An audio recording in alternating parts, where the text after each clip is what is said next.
They say that women in the Ottoman Empire lived hidden lives, locked behind walls, without voice, power, or choice.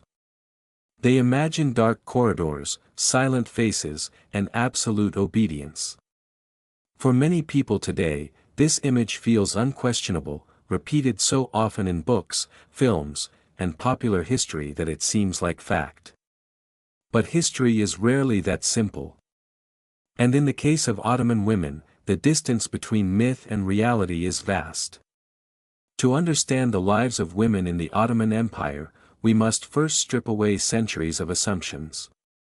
Much of what the modern world believes about Ottoman women does not come from Ottoman sources at all.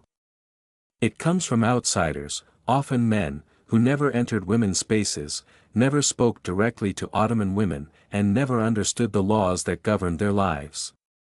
Their writings shaped an image that was dramatic, mysterious, and deeply flawed.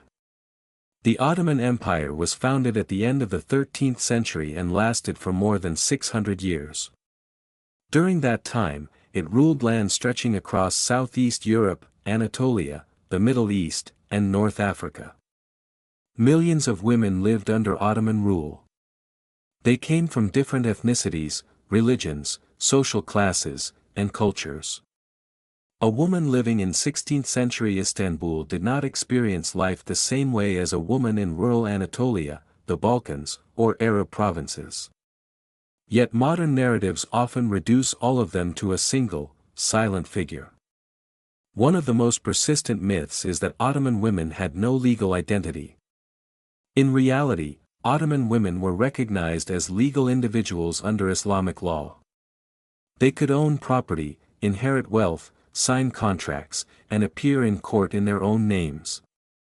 Court records from cities across the empire show women suing neighbors, business partners, husbands, and even state officials. These records are not rare exceptions. They are routine documents, preserved in thousands of pages of legal archives. Another common belief is that Ottoman women were completely confined to their homes. While modesty norms certainly shaped public life, women were far from invisible. They went to markets, bathhouses, cemeteries, mosques, and family gatherings. In cities, women formed rich social networks centered around neighborhoods, religious institutions, and charitable foundations. Public space was not forbidden to them. It was structured, regulated, and negotiated. Perhaps the most sensational myth concerns the imperial harem. In popular imagination, the harem is portrayed as a place of endless pleasure, intrigue, and imprisonment. In truth, the imperial harem was a highly organized institution that functioned as a household, school, and administrative center. Women in the palace were educated, trained, and in some cases became powerful political actors. While life inside the harem was controlled and hierarchical, it was not the fantasy prison described in Western art and literature. These myths did not emerge by accident. From the 17th century onward, European travelers, diplomats, and writers became fascinated by the Ottoman world. Denied access to women's spaces, many filled the gaps in their knowledge with imagination. Paintings, novels, and travel accounts turned Ottoman women into symbols rather than people. Over time, these images hardened into truths that were repeated without question. Yet when we listen to Ottoman women through their own records, a different picture appears. We hear their voices in marriage contracts that protected their financial rights. We see their agency in divorce cases they initiated and won. We trace their influence through charitable endowments that funded schools, fountains, hospitals, and mosques. We encounter women who managed businesses, lent money, sponsored architecture, and shaped urban life. This does not mean Ottoman society was equal by modern standards. Patriarchy existed. Social limits were real. Education was uneven. Violence and injustice occurred. But oppression alone does not define the full story. Ottoman women lived within a system that gave them certain rights, responsibilities, and strategies for survival and influence. Understanding that system requires patience, nuance, and attention to evidence. This documentary is not an attempt to idealize the Ottoman past. Nor is it an effort to judge it by modern values. Instead, it is an effort to understand it on its own terms. We will examine laws, customs, daily routines, and exceptional lives. We will compare myths with documents, fantasies with facts, and assumptions with lived realities. Over the next chapters, we will move through homes, courts, markets, mosques, and palaces. We will follow women from ordinary neighborhoods and imperial corridors. We will hear how they married, divorced, worked, prayed, learned, and governed. And slowly, layer by layer, we will replace the image of the silent Ottoman woman with something far more human, complex, and real. This is the story of women in the Ottoman Empire. Not as legends or shadows, but as historical actors whose lives deserve to be understood beyond the myths that have long obscured them. To understand the lives of women in the Ottoman Empire, we must first understand the world they lived in. The empire itself was not a single culture, a single city, or a single way of life. It was a vast and changing political structure that lasted from around 1299 until 1922. Over these 6 centuries, the empire expanded, stabilized, declined, and transformed. Women's lives were shaped by each of these phases, as well as by geography, religion, class, and local custom. At its height in the 16th century, the Ottoman Empire stretched from the gates of Vienna to the deserts of Arabia, and from the mountains of the Caucasus to the shores of North Africa. Within these borders lived Turks, Arabs, Greeks, Armenians, Kurds, Jews, Slavs, Albanians, Bosnians, and many others. Muslims lived alongside Christians and Jews. Cities like Istanbul, Cairo, Damascus, Sarajevo, and Baghdad were major centers of trade, learning, and administration. Villages and rural communities followed rhythms shaped by agriculture and seasonal labor.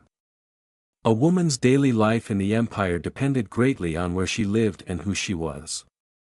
The Ottoman state was built on a combination of Islamic law, known as Sharia, and imperial regulations issued by the Sultan. This dual system mattered deeply for women. Sharia law governed personal matters such as marriage, divorce, inheritance, and property. Imperial law dealt with taxation, criminal matters, and state administration. Together, these systems created a legal framework that recognized women as individuals with defined rights and obligations. Contrary to modern assumptions, women were not legally invisible. In Ottoman courts, women appeared regularly as plaintiffs, defendants, witnesses, and property owners. Court registers from Istanbul, Bursa, Aleppo, Jerusalem, and other cities reveal women filing complaints, negotiating settlements, and asserting their rights. These courts were public institutions, and women did not need male guardians to represent them. They spoke for themselves. The social structure of the empire was hierarchical, but not rigidly closed. At the top stood the imperial family and ruling elite. Below them were military officials, scholars, merchants, artisans, and peasants. Women existed at every level of this hierarchy. Elite women often had access to wealth, education, and influence, especially within the palace and urban households. Ordinary women managed homes, worked in family businesses, participated in local economies, and maintained social ties within their neighborhoods. Religion played a central role in shaping daily life, but it did not impose a single uniform experience. Muslim women followed Islamic norms, while Christian and Jewish women lived according to their own religious laws in matters such as marriage and inheritance. The Ottoman system allowed religious communities a degree of autonomy, meaning women's lives differed even within the same city.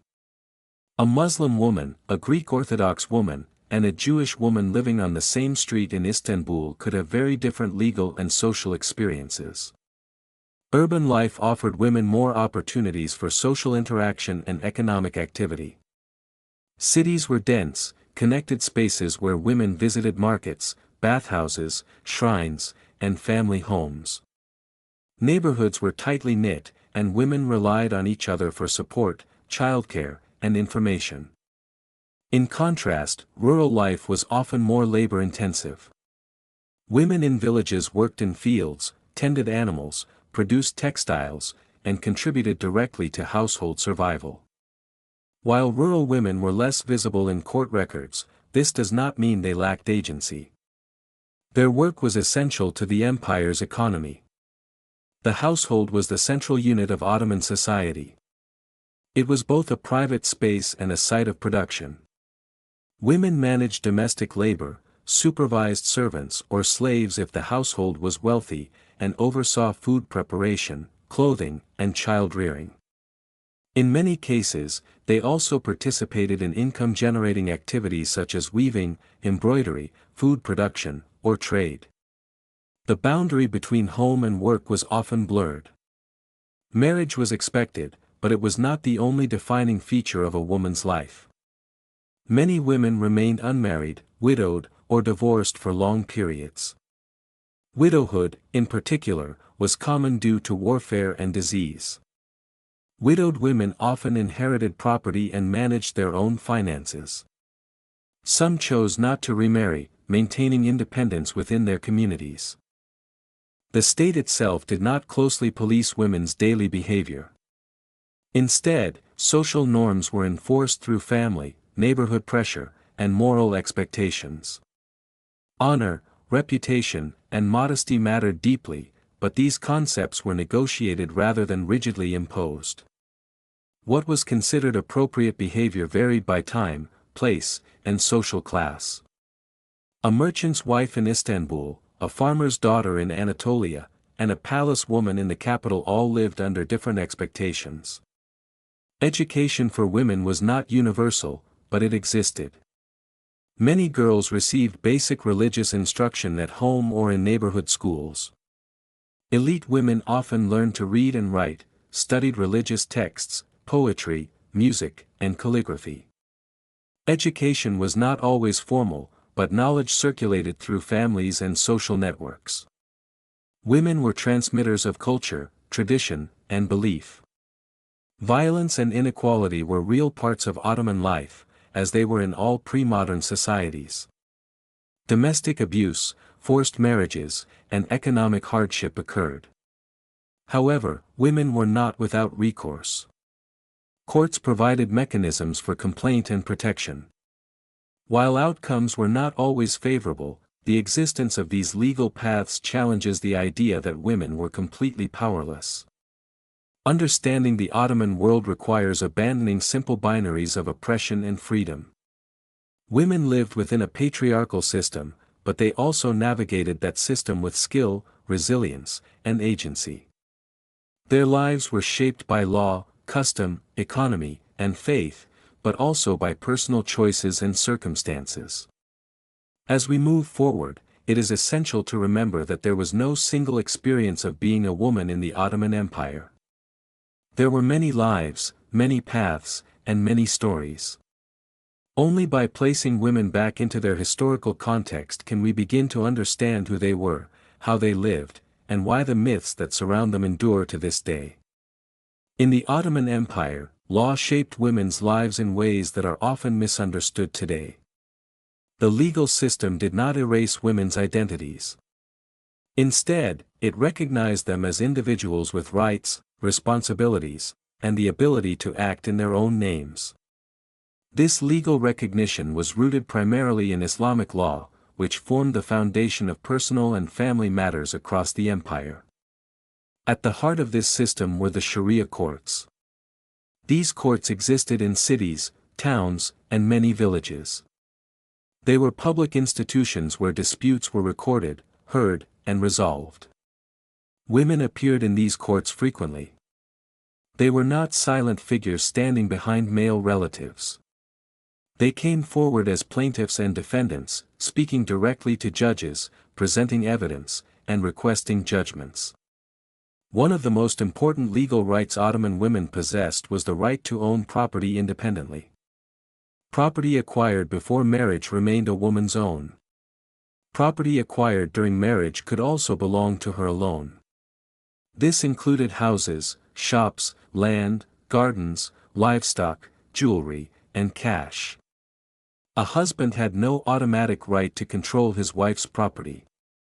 Court records show countless cases where women rented out houses, sold land, loaned money, and invested wealth without male interference. Inheritance laws also played a central role in shaping women's economic position. Under Islamic law, women inherited fixed shares of family estates. While these shares were often smaller than those of male relatives, they were guaranteed by law. In many European societies of the same period, women were excluded from inheritance entirely or lost control of property upon marriage. In contrast, Ottoman women retained their inheritance as personal wealth. This allowed many women to build financial independence over time. Marriage itself was not simply a social arrangement but a legal contract. The marriage contract defined rights and obligations for both spouses. Central to this contract was the mahr, a mandatory financial gift from the husband to the wife. This payment belonged exclusively to the woman. It could be paid immediately or deferred, and women frequently used unpaid mahr as leverage in court cases, especially during divorce proceedings. Divorce is another area where myth and reality sharply diverge. While men had broader rights to initiate divorce, women were not trapped in marriage without options. Women could seek divorce through several legal mechanisms. They could petition the court on grounds such as abandonment, failure to provide financial support, abuse, or prolonged absence. They could also negotiate separation by returning the mahr or through mutual consent. Court records demonstrate that women initiated divorce cases regularly and that judges often ruled in their favor when legal grounds were established. Women also had the right to stipulate conditions in their marriage contracts. These conditions could include restrictions on polygamy, residence requirements, or financial arrangements. If these conditions were violated, women could seek legal remedies. This contractual flexibility challenges the assumption that marriage was a rigid institution controlled solely by men. Custody of children was another legally defined area. Mothers generally retained custody of young children after divorce, particularly sons until a certain age and daughters until marriage. While guardianship often passed to male relatives, daily care and upbringing remained with women. This legal recognition of maternal authority shaped family life and women's roles within it. The presence of women in court extended beyond family matters. Women sued neighbors over property boundaries, contested unpaid debts, filed complaints against merchants, and even brought cases against officials. These actions required legal knowledge and confidence. Many women relied on professional witnesses, legal advisors, or community support, but the voice presented before the judge was their own. The court itself functioned as a space of negotiation rather than strict punishment. Settlements were common. Compromise was encouraged. For women, this meant the possibility of resolving disputes without public scandal or prolonged conflict. Courts provided not only justice but also mediation. It is important to note that access to courts varied. Urban women appeared more frequently in legal records than rural women, partly because courts were more accessible in cities and documentation was more systematic. This does not mean rural women lacked rights, but rather that their interactions with the legal system were less visible to historians. Legal equality did not mean social equality. Patriarchal attitudes influenced outcomes. Judges were male. Testimony rules sometimes favored men. Social pressure could discourage women from pursuing claims. Yet the existence of legal pathways mattered. Women were not entirely dependent on family protection. They could appeal to the law itself. Comparing Ottoman women's legal status with that of women in contemporary Europe highlights the uniqueness of this system. In many European regions, married women were legally absorbed into their husbands' identities. They could not own property independently or appear in court without male representation. Ottoman women, by contrast, maintained legal personhood throughout their lives. Law did not eliminate injustice, but it structured power in ways that allowed women room to maneuver. Through courts, contracts, and property rights, Ottoman women engaged with the state and society as recognized individuals. Their legal activity leaves behind a paper trail that speaks clearly across centuries. When we read these records today, we do not find silent victims.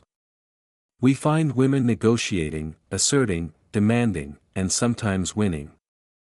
Their presence in the legal system is one of the strongest pieces of evidence against the myth that Ottoman women lived without voice or agency. Understanding these legal foundations is essential, because law shaped every other aspect of women's lives. Marriage, work, wealth, family, and reputation all intersected in the courtroom. To ignore this is to misunderstand the very structure of Ottoman society and the position women held within it. Marriage in the Ottoman Empire was not simply a private arrangement between two families. It was a legal, social, and economic institution that shaped a woman's life in profound ways. Yet it was far more complex than the common image of forced unions and total female submission. Marriage was governed by law, negotiated through contracts, and embedded in community expectations. Within this structure, women exercised both choice and strategy. Consent was a legal requirement for marriage. A marriage contract could not be valid without the agreement of the woman involved. While family pressure certainly existed, especially among younger women, court records show cases where women rejected proposed matches or challenged marriages conducted without their approval. Judges took such complaints seriously, particularly when evidence supported them. This legal requirement did not eliminate coercion, but it provided a framework through which women could contest it. The marriage contract itself was a crucial document. It outlined the terms of the union and protected a woman's financial interests. The most important element was the mehr, the financial gift promised by the husband. This sum varied depending on social status and local custom, but it served as a form of security. If a marriage ended in divorce, the woman had the legal right to claim the unpaid portion of her mehr. Many women used this right strategically, ensuring they were not left destitute. Polygamy is often presented as a defining feature of Ottoman marriage, but in reality it was far less common than popular imagination suggests. While Islamic law permitted a man to have up to 4 wives, economic realities limited this practice. Supporting multiple households was expensive, and most men could not afford it. Court records and demographic studies indicate that the majority of marriages were monogamous. When polygamy did occur, it often led to legal disputes initiated by women seeking enforcement of contractual conditions or fair treatment. Women were not passive participants in marriage arrangements. Many negotiated conditions before marriage, such as the right to live in a specific location, financial guarantees, or restrictions on taking additional wives. These conditions were legally binding. If violated, women could bring cases to court. This contractual flexibility allowed women to shape their marital lives within the limits of their society. Divorce, while emotionally and socially difficult, was not rare. Women sought divorce for a variety of reasons, including abandonment, lack of financial support, cruelty, and prolonged absence due to trade or military service. Courts examined evidence, heard testimony, and issued rulings. While outcomes varied, women were not automatically dismissed. The legal process offered them a recognized path out of unsatisfactory marriages. Widowhood was another common experience due to high mortality rates from disease and war. Widowed women often inherited property and took on new roles as heads of households. Many chose not to remarry, maintaining independence and control over their assets. Widows appear frequently in court records as property managers, lenders, and guardians of children. Far from being marginalized, they were often respected figures within their communities. Family life extended beyond the nuclear household.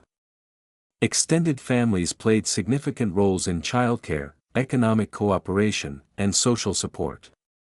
Women maintained relationships with their natal families after marriage, visiting relatives and seeking assistance when needed. These networks were vital, particularly during times of crisis such as illness, divorce, or financial hardship. Childbearing was an important expectation, but infertility did not automatically doom a woman's social standing.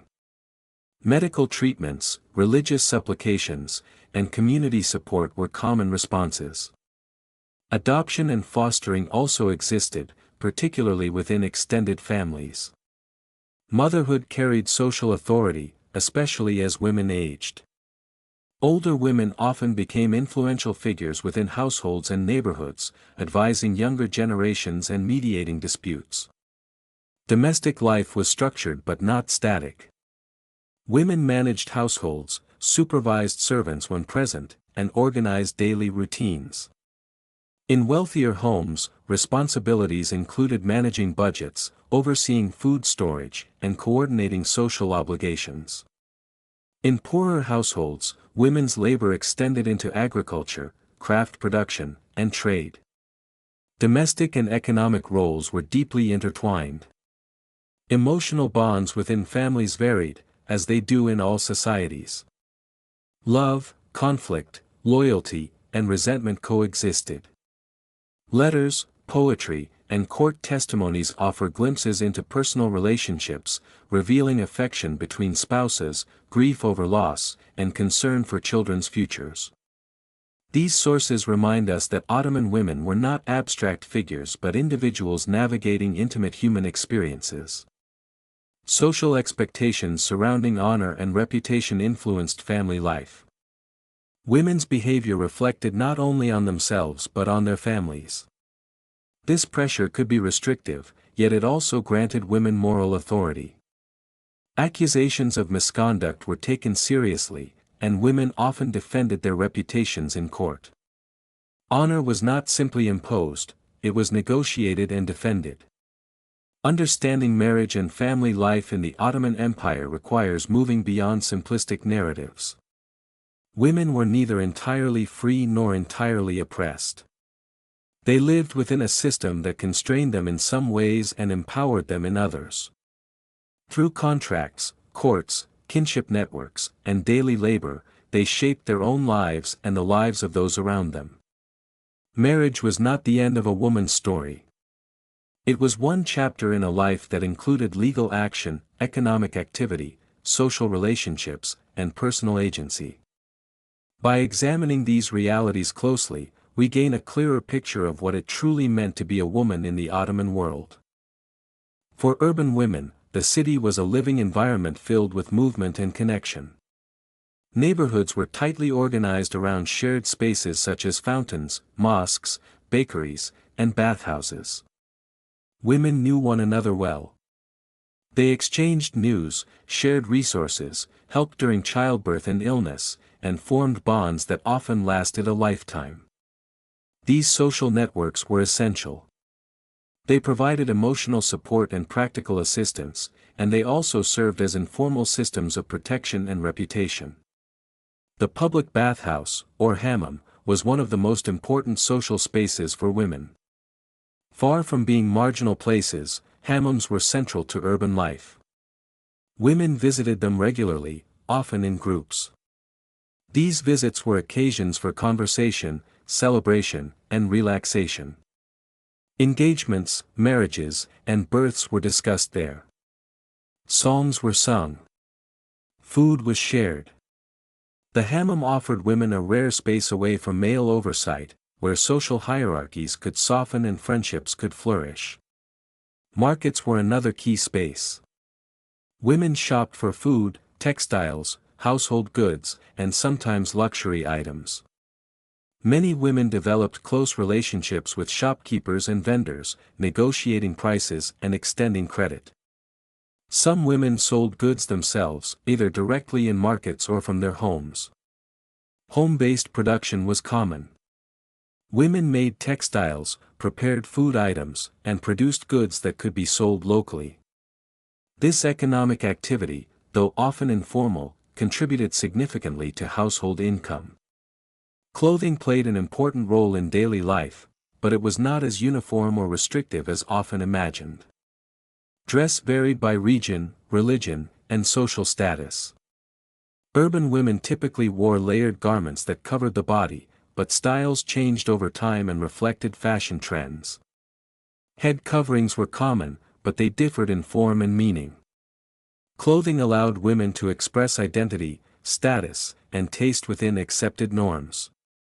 In rural areas, daily life followed agricultural cycles. Women worked alongside men in fields, orchards, and vineyards.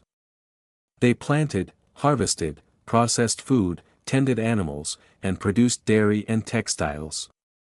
Rural women's labor was physically demanding and essential to survival.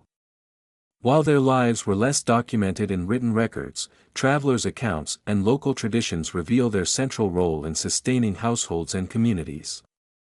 Household management was a complex responsibility. Women organized meals, preserved food for winter, managed water usage, and maintained cleanliness. In wealthier households, women supervised servants or enslaved individuals, allocating tasks and maintaining order. In poorer households, women performed all domestic labor themselves while also contributing economically. These responsibilities required skill, planning, and endurance. Childcare occupied a large part of women's lives. Mothers cared for infants, guided young children, and taught them basic social and religious values. Older daughters often helped with childcare, creating strong sibling bonds. Child mortality was high, and loss was a painful reality. Women mourned children, supported one another through grief, and continued caring for surviving family members. These experiences shaped emotional resilience and community solidarity. Religious practice was woven into daily routines. Women prayed, fasted, observed religious holidays, and participated in charitable acts. While mosque attendance for women varied by place and period, religious life was not confined to public worship. Homes were spaces of devotion, teaching, and remembrance. Women passed down prayers, stories, and moral lessons to younger generations, acting as guardians of faith and tradition. Mobility was regulated but not eliminated. Women traveled within cities, visited relatives, attended funerals, and went on pilgrimages when possible. Some women undertook long journeys, including pilgrimage to Mecca, often in groups for safety. Travel required planning and resources, but it was not forbidden. Women's movement was shaped by custom and circumstance rather than absolute confinement. Leisure existed alongside labor. Women told stories, sang songs, embroidered, and participated in celebrations. Weddings, religious festivals, and family events were moments of joy and display. Women prepared elaborate meals, decorated homes, and dressed in special clothing. These occasions strengthened social bonds and provided relief from daily pressures. Conflict was also part of daily life. Disputes between neighbors, tensions within families, and disagreements over resources were common. Women navigated these conflicts using negotiation, mediation, and sometimes legal action. Older women often played key roles in resolving disputes, drawing on experience and respect within the community. Aging brought changes in status. As women grew older, especially if they became mothers-in-law or grandmothers, their authority often increased. Age brought respect and influence. Elder women advised younger family members, oversaw household decisions, and acted as custodians of memory and custom. Their voices carried weight in both private and communal matters. Daily life was shaped by constraint, but it was also shaped by agency. Women made choices within limits, built relationships, and developed strategies to manage hardship. They were not static figures frozen in time. They adapted to change, responded to crises, and found meaning in their roles. By examining the ordinary routines of daily life, we move closer to understanding Ottoman women as they truly were. Not symbols, not stereotypes, but individuals whose days were filled with work, care, faith, struggle, and connection. It is in these everyday moments that the deeper truths of their lives are revealed. Education and intellectual life for women in the Ottoman Empire were shaped by opportunity, class, family priorities, and local custom rather than by absolute prohibition. While formal schooling for girls was limited compared to boys, education existed in many forms, and knowledge circulated through homes, religious institutions, and elite households. The idea that Ottoman women were universally illiterate and intellectually excluded does not hold up under historical scrutiny. For most girls, early education began at home. Mothers, grandmothers, and older female relatives taught basic religious knowledge, moral instruction, and practical skills. Learning to recite prayers, understand religious obligations, and follow ethical norms was considered essential. In many urban areas, girls also attended neighborhood schools, where they learned to read the Quran. Literacy levels varied, but the ability to read religious texts was not uncommon, especially in cities. Elite women had far greater access to education. In wealthy households and within the imperial palace, girls were taught reading, writing, calligraphy, poetry, music, and religious studies. Education was seen as a mark of refinement and status. Women in these circles were expected to engage in cultured conversation, understand literature, and manage complex households. Some became patrons of scholars, poets, and artists, supporting intellectual life through financial backing. The imperial palace played a unique role in women's education. Within the palace, women received structured instruction. They learned languages, theology, history, etiquette, and administration. This education prepared them for life within the palace hierarchy and, in some cases, for political influence. Women who rose to positions of authority within the palace were often highly educated and skilled in negotiation and governance. Literary activity among women, though less visible than that of men, did exist. Some women wrote poetry, correspondence, and religious commentary. Their works circulated within limited circles, often remaining unpublished. Manuscripts and letters preserved in archives offer glimpses into women's intellectual worlds, revealing engagement with theology, ethics, and personal reflection. Education was not limited to texts.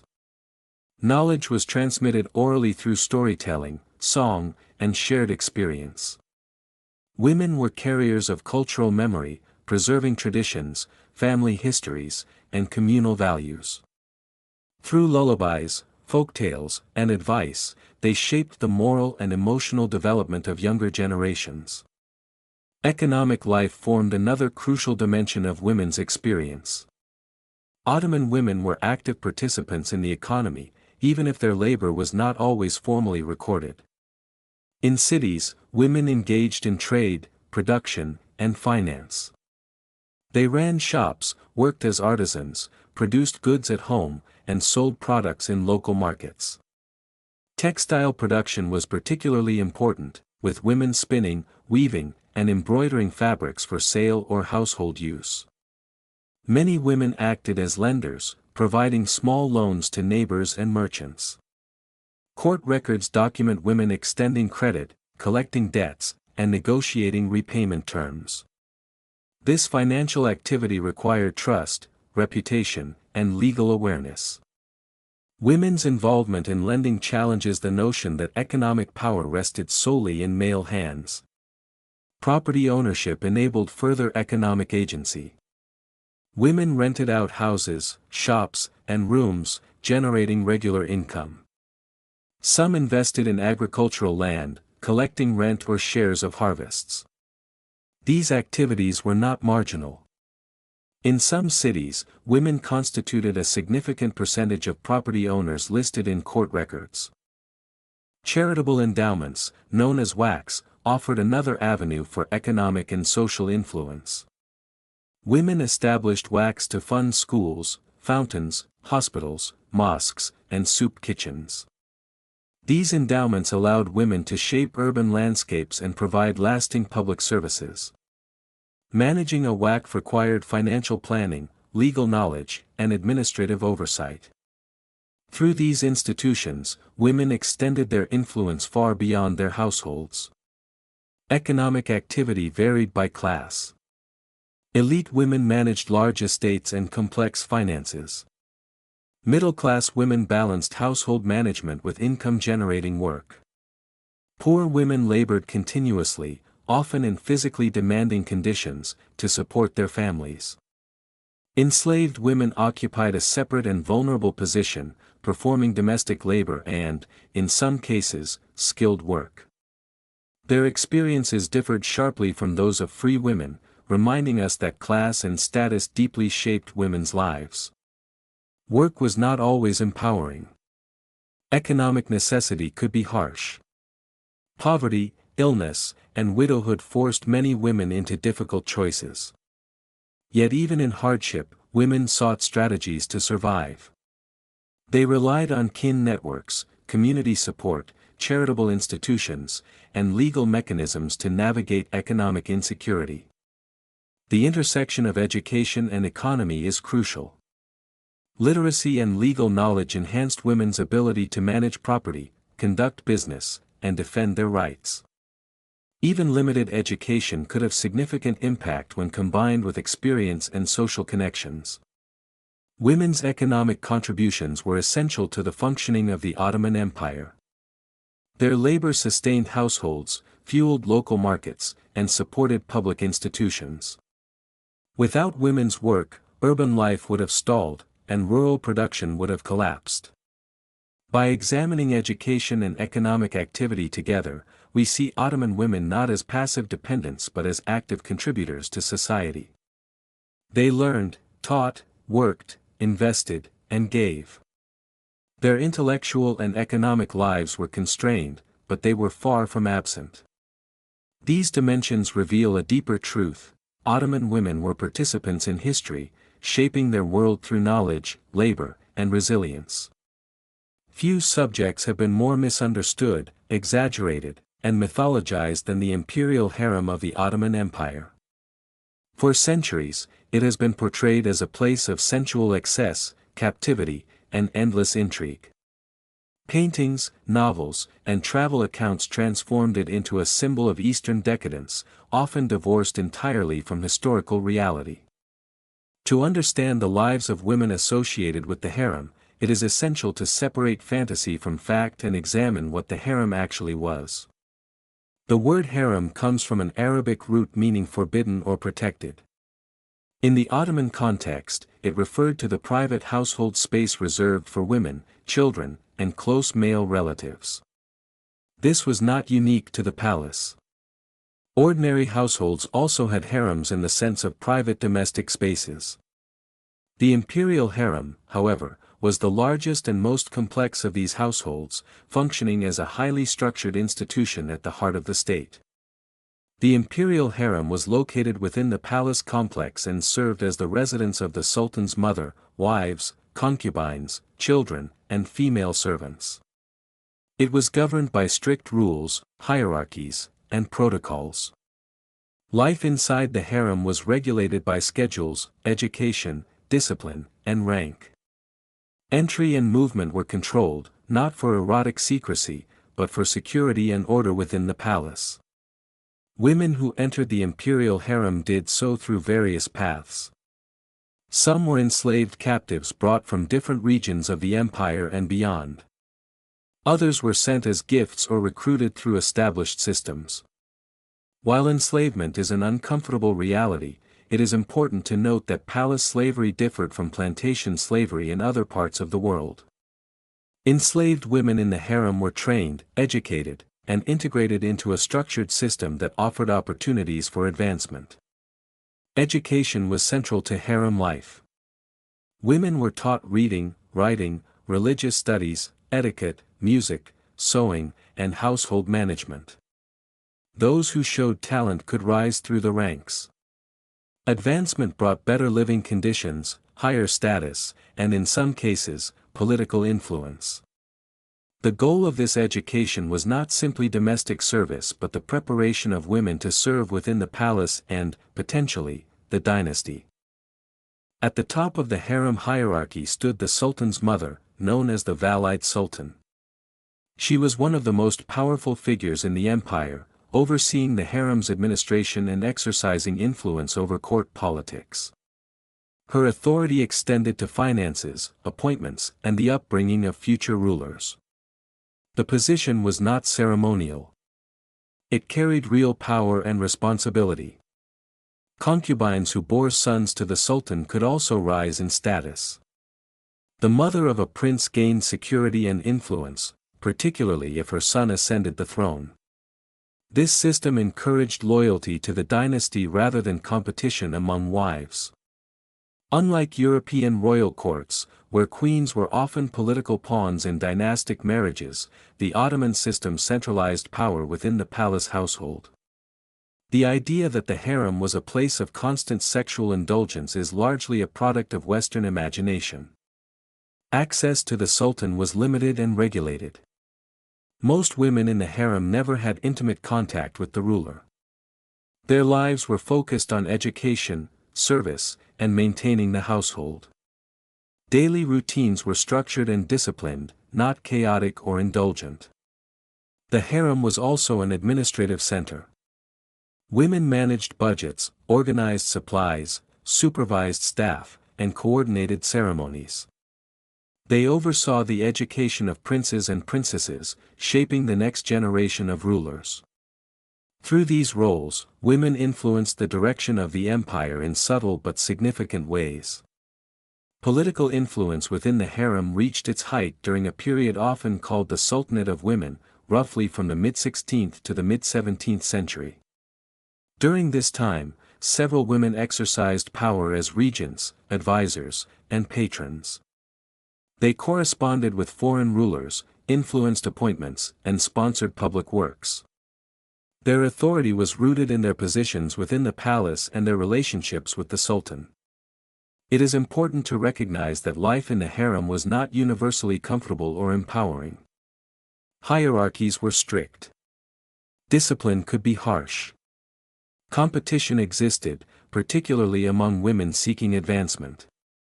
Not all women rose in status, and some spent their lives in service roles without gaining significant power. Enslavement remained a reality, even within this structured system. Yet the harem was not a prison devoid of agency. Women formed friendships, alliances, and support networks. They navigated palace politics with intelligence and strategy. Some used their positions to secure education and marriage opportunities for themselves and others. Others invested in charitable works outside the palace, establishing mosques, schools, and foundations that benefited the wider population. Western depictions of the harem were shaped by exclusion. Male travelers were barred from entering women's quarters, leading them to rely on hearsay and imagination. Artists filled the gaps with eroticized fantasies that appealed to European audiences. These images said more about Western desires and fears than about Ottoman reality. Female travelers and observers offered different perspectives. When women from Europe gained access to Ottoman women's spaces, they often described environments that were social, ordered, and intellectually active. Their accounts challenged dominant narratives, but they were less widely circulated and often dismissed. Understanding the imperial harem requires resisting extremes. It was neither a paradise of luxury nor a dungeon of despair. It was a complex institution shaped by power, hierarchy, and culture. Women within it lived constrained lives, but some also wielded influence unmatched by many women elsewhere in the world at the time. The harem stands as a powerful example of how myth can obscure reality. By examining its structure, routines, and historical records, we uncover a world far more nuanced than popular imagination allows. It reveals women who were educated, organized, and, in certain cases, powerful. It also reveals limits, inequalities, and the realities of life within a rigid system. When we strip away fantasy, the imperial harem becomes what it truly was, a central institution of the Ottoman state, shaped by law, tradition, and politics, and inhabited by women whose lives cannot be reduced to caricature. Their stories demand to be understood not as exotic legends, but as part of the real history of the empire. From the mid-16th century onward, a remarkable transformation took place within the Ottoman political world. During this period, women connected to the imperial household began to exercise unprecedented levels of authority. This era, often referred to by historians as the Sultanate of Women, challenges one of the strongest myths about Ottoman society, that women were entirely excluded from power and governance. The rise of female political influence did not occur suddenly or by accident. It was shaped by changes in succession practices, long reigns of child sultans, and the central role of the palace household in state affairs. As the empire expanded and its administration became more complex, the private world of the palace increasingly overlapped with public politics. Women at the heart of the dynasty found themselves positioned to act. The most influential figure in this system was the sultan's mother.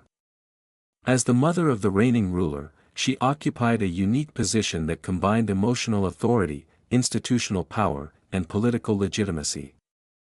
Her role was not symbolic. She supervised the imperial harem, controlled significant financial resources, and often advised the sultan on matters of state. When a sultan was young or inexperienced, his mother could effectively act as regent.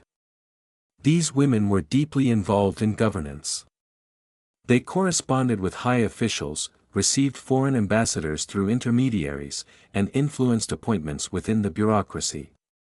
Their power rested not only on personal relationships but also on their control of networks within the palace.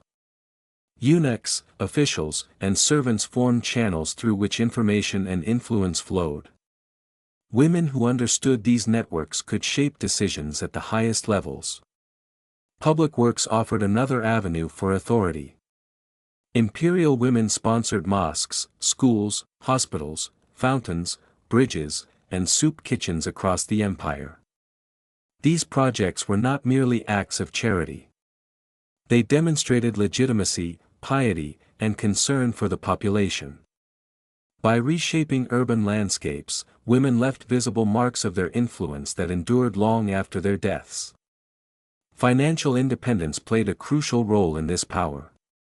Through stipends, land revenues, and charitable endowments, imperial women controlled vast resources. Managing these assets required administrative skill and legal knowledge.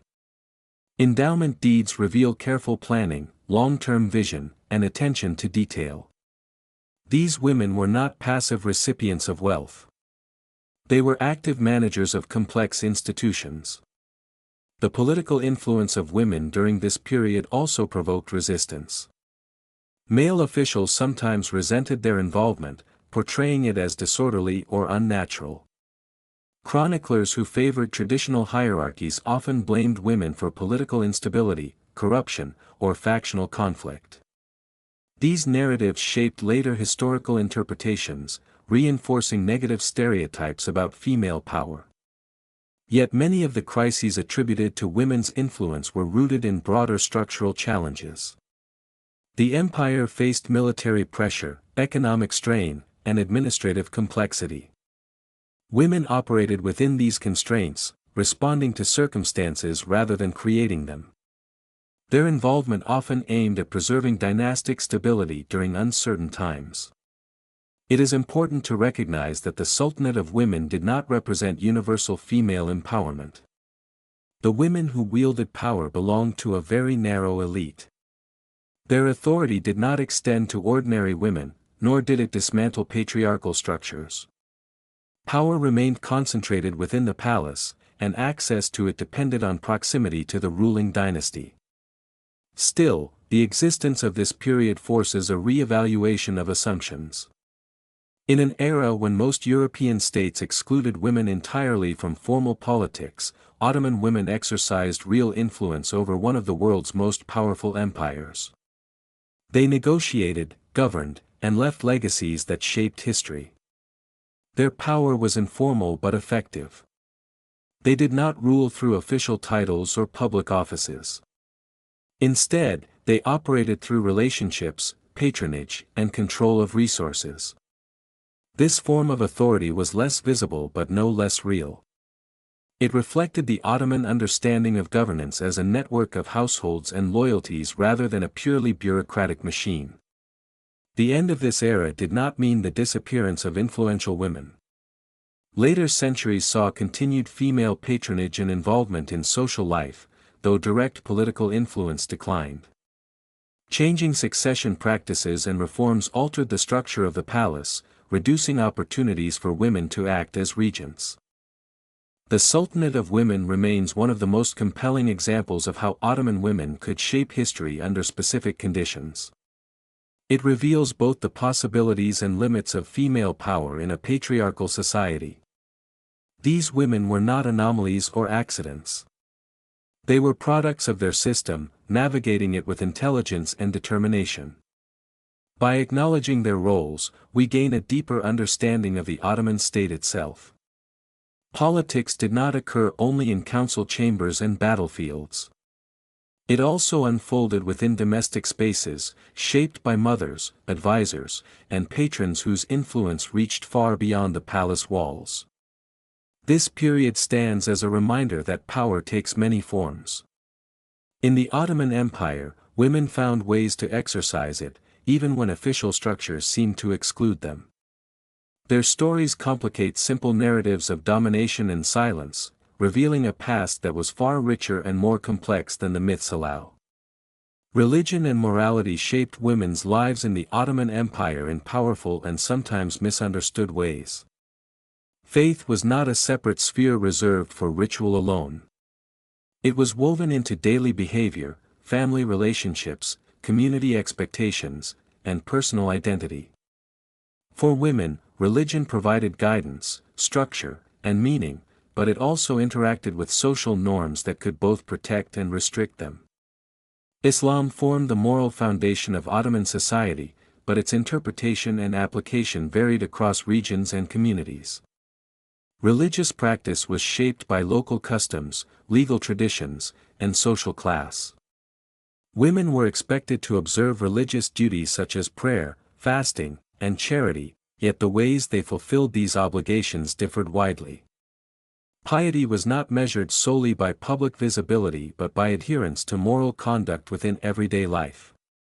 Modesty was a central concept in shaping social expectations. It influenced clothing, speech, movement, and interactions between men and women. Modesty did not mean invisibility. Rather, it defined appropriate behavior within accepted boundaries. These boundaries were not fixed. They shifted over time and differed between urban and rural settings. What was considered modest in 16th-century Istanbul might not have been the same in 19th-century Damascus or a village in Anatolia. Honor and reputation carried immense weight. A woman's reputation affected not only her own standing but that of her family. Accusations of immoral behavior could have serious consequences, leading to social exclusion or legal disputes. At the same time, women actively defended their honor. Court records include cases where women sued individuals for slander, false accusations, or damage to reputation. These cases reveal that honor was not merely imposed, it was asserted and protected through legal and social means.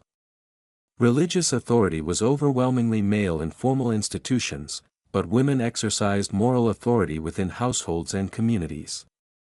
Mothers were primary educators of children in matters of faith and ethics. They taught prayers, stories of prophets, and moral lessons. Through these roles, women shaped the religious worldview of future generations. Their influence was subtle but enduring. Women also participated in religious life through charitable activity. Giving alms, feeding the poor, and supporting religious institutions were acts of devotion. Many women established charitable endowments that funded mosques, schools, fountains, and soup kitchens. These acts were expressions of piety and social responsibility. Charity allowed women to gain spiritual merit while contributing visibly to public welfare. Religious gatherings offered additional spaces for engagement. Women attended sermons, commemorations, and festivals, often in gender-segregated settings. Homes hosted religious readings and celebrations, especially during holy months. These gatherings reinforced social bonds and provided opportunities for shared reflection and support. Moral expectations extended into family life. Women were expected to maintain harmony within households, care for relatives, and uphold family values. Failure to meet these expectations could lead to criticism or conflict.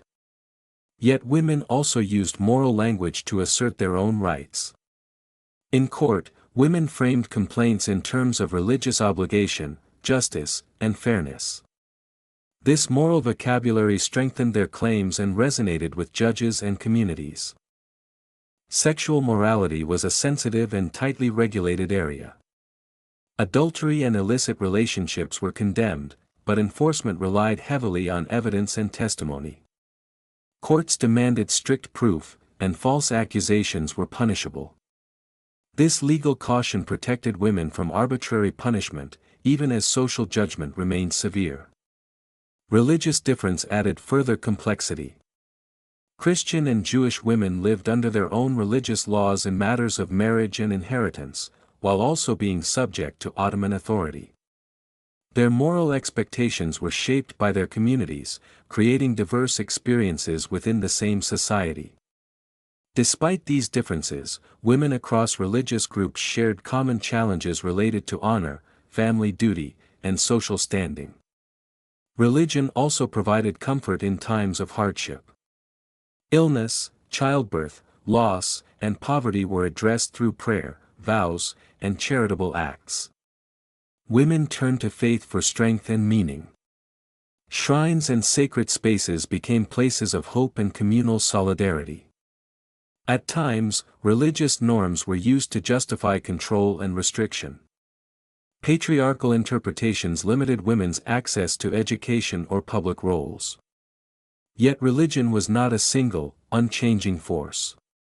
Women interpreted and practiced faith in ways that supported resilience, agency, and community life. Understanding religion and morality in the Ottoman context requires balance. It is easy to view religious norms only as tools of oppression or, conversely, to romanticize them as sources of harmony. The reality lies between these extremes. Religion structured women's lives, shaped expectations, and set limits, but it also offered language, meaning, and avenues for participation. Women were not merely subjects of moral codes. They were interpreters, teachers, and enforcers within their own spheres. Through daily practice, charitable work, and family leadership, they helped define what morality looked like in lived experience. By examining religion and social expectations closely, we see how Ottoman women navigated a world where faith and society were deeply intertwined. Their lives were shaped by belief, but also by negotiation, interpretation, and choice. This interplay between structure and agency is essential to understanding their historical reality. From the 17th century onward, much of what the outside world believed about Ottoman women was shaped not by Ottoman voices, but by Western observers. These accounts, often written by travelers, diplomats, missionaries, and artists, played a decisive role in creating the myths that still dominate popular imagination today. To understand how these misconceptions formed, it is necessary to examine who was telling the story, what they could see, and what they could not. Most European male travelers had little to no direct contact with Ottoman women. Social norms and household structures restricted access to women's spaces, particularly in urban elite settings. As a result, these observers relied on hearsay, imagination, and second-hand stories. Rather than admitting the limits of their knowledge, many filled the gaps with speculation. Over time, these speculations hardened into confident descriptions presented as fact. Travel literature of the period often framed the Ottoman world as exotic, mysterious, and fundamentally different from Europe.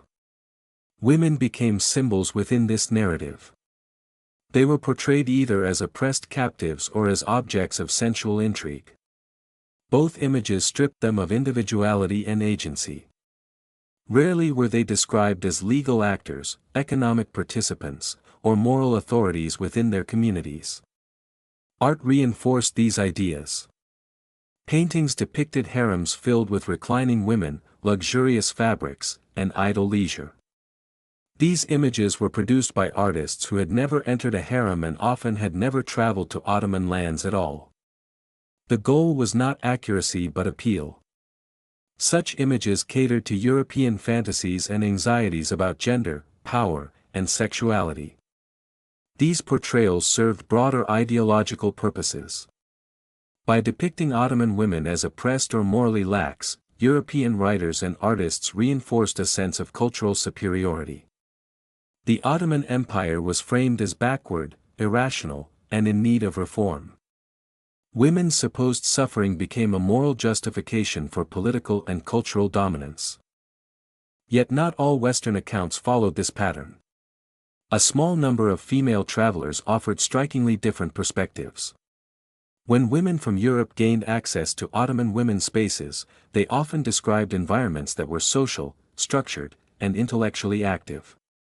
They observed women managing households, engaging in conversation, and expressing strong opinions. These accounts challenged prevailing stereotypes, but they were often dismissed or marginalized. One of the most significant differences between male and female observers was access. Women travelers could enter private spaces, attend social gatherings, and speak directly with Ottoman women.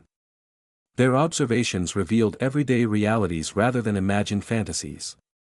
They noted diversity in dress, behavior, and belief, emphasizing that Ottoman women were not a single, uniform group.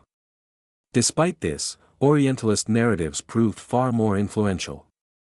They were repeated in literature, art, and later academic writing. By the 19th century, these images were deeply embedded in Western thought. Even as the Ottoman Empire underwent reforms and modernization, old stereotypes persisted, shaping how changes were interpreted and judged. The impact of these myths extended beyond perception. They influenced colonial attitudes, diplomatic relations, and modern historical writing. Ottoman women were often discussed as symbols rather than subjects, their lives reduced to metaphors for cultural difference. This approach obscured evidence found in Ottoman archives and sidelined women's own voices. Modern scholarship has worked to correct these distortions by returning to primary sources. Court records, endowment deeds, letters, and local chronicles provide a far more reliable picture of women's lives. When these sources are placed alongside travel accounts, the gaps and exaggerations become clear. The problem was never a lack of evidence, but a lack of attention to it. Understanding Orientalist myths is not simply about correcting false images. It is about recognizing how knowledge is produced and whose voices are valued. For centuries, Ottoman women were spoken about but rarely listened to. Their lives were interpreted through lenses shaped by power, distance, and desire. By examining these narratives critically, we can begin to undo their influence. This requires acknowledging bias, questioning long-held assumptions, and centering evidence over fantasy. It also requires recognizing that myths, once established, are difficult to dismantle. They linger in popular culture, education, and even well-meaning discussions about history. The story of Ottoman women has too often been told from the outside. Reclaiming it means shifting perspective inward, toward the documents, practices, and lived experiences that defined their world. Only then can we move beyond caricature and toward understanding. The legacy of Orientalist myths reminds us that history is not only about what happened, but about how it has been remembered and misremembered. For Ottoman women, this legacy has been particularly heavy. Correcting it is not an act of revisionism, but an act of historical responsibility. By confronting these myths directly, we prepare the ground for a more accurate understanding of women's lives during the empire's final centuries, when reform, change, and global pressure reshaped society once again. It is to that period of transformation that we now turn. By the 19th century, the Ottoman Empire was undergoing profound transformation. Military defeats, economic pressures, and growing European influence forced the state to confront the limits of its traditional institutions. These changes did not occur only in government offices or on battlefields. They reached deeply into social life, altering how women lived, learned, and imagined their futures. The Reform era, often associated with the Tanzimat period beginning in 1839, aimed to modernize the empire and strengthen central authority. New laws were introduced, administrative structures were reorganized, and concepts borrowed from Europe began to reshape public life. For women, these reforms brought both new opportunities and new forms of control. Education was one of the most visible areas of change. During this period, the state began to establish formal schools for girls. These institutions focused on basic literacy, religious instruction, and practical skills such as sewing and household management. While the curriculum reinforced traditional gender roles, the very existence of state-sponsored education for girls marked a significant shift. Literacy rates among women slowly increased, particularly in urban centers. Alongside formal education, a growing print culture expanded women's intellectual horizons. Newspapers, journals, and books circulated more widely than ever before. Some publications addressed women directly, discussing morality, family life, health, and education. Women readers encountered new ideas about society, motherhood, and national identity. These texts did not promote radical equality, but they encouraged reflection and debate. Legal reforms also reshaped women's lives. The state sought to standardize laws and reduce the autonomy of local courts. New legal codes blended Islamic principles with European legal concepts. While women retained many of their traditional rights, the changing legal landscape altered how those rights were exercised. In some cases, bureaucratic complexity made legal access more difficult. In others, clearer procedures offered new forms of protection. Urban life changed rapidly during this period. Cities expanded, infrastructure improved, and new forms of employment emerged. Women found work in factories, workshops, and service roles, particularly in textiles and tobacco processing. These jobs provided income but also exposed women to harsh conditions, long hours, and low pay. Economic participation increased, but it did not always bring security. Social norms were also in flux. Western influence reshaped ideals of femininity, respectability, and domestic life. Clothing styles changed, particularly among urban elites. Debates emerged about modesty, education, and women's roles within the family. Reformers often framed women as symbols of progress or decline, placing heavy moral expectations upon them. At the same time, women themselves began to speak more publicly. Some wrote letters, essays, and memoirs. Others participated in charitable organizations and educational initiatives. Their voices, though limited, reveal awareness of social change and a desire to engage with it. Women were not simply recipients of reform. They were observers, critics, and participants. Yet reform also brought new restrictions. As the state expanded its reach, it sought greater control over social life. Informal networks and local autonomy weakened. In some cases, women lost flexibility they had previously enjoyed under customary practices. The modernizing state, while promising progress, also imposed new forms of regulation. The final decades of the empire were marked by contradiction. Tradition and modernity coexisted uneasily. Old legal principles persisted alongside new codes. Women navigated a world where expectations were shifting but not disappearing. Their lives reflected continuity as much as change. When the Ottoman Empire came to an end in the early 20th century, it left behind a complex legacy. Women who had lived under Ottoman rule carried with them experiences shaped by law, faith, family, and reform. These experiences influenced the societies that emerged in the empire's aftermath. Looking back across 6 centuries, a clear truth emerges. The lives of women in the Ottoman Empire cannot be reduced to simple narratives of oppression or liberation. They were shaped by structures, but also by choice. Women were constrained, but they were also active. They negotiated, adapted, and endured. The myths that surround Ottoman women tell us more about those who created them than about the women themselves. When we turn to evidence, to records, and to lived experience, a richer picture appears. We see women who owned property, sought justice, managed households, worked, learned, worshipped, and, at times, governed. Understanding this history requires humility. It asks us to set aside assumptions and listen carefully to voices from the past. It challenges us to recognize complexity where stereotypes once stood. And it reminds us that women have always been part of history, not as silent figures, but as participants whose lives shaped the world around them. The story of women in the Ottoman Empire is not a footnote to history. It is a central chapter in understanding how societies function, change, and remember themselves. By separating truth from myth, we honor the reality of those lives and gain a deeper understanding of the past itself. When we step back and look at the long arc of Ottoman history, from its rise in the late medieval world to its dissolution in the 20th century, the lives of women emerged not as a single story, but as many overlapping realities. These realities resist easy categorization. They cannot be captured by the extremes of absolute oppression or complete freedom. Instead, they reveal a society in which women lived within clear boundaries, yet consistently found ways to act, adapt, and assert themselves. One of the most enduring lessons from the Ottoman experience is that law mattered.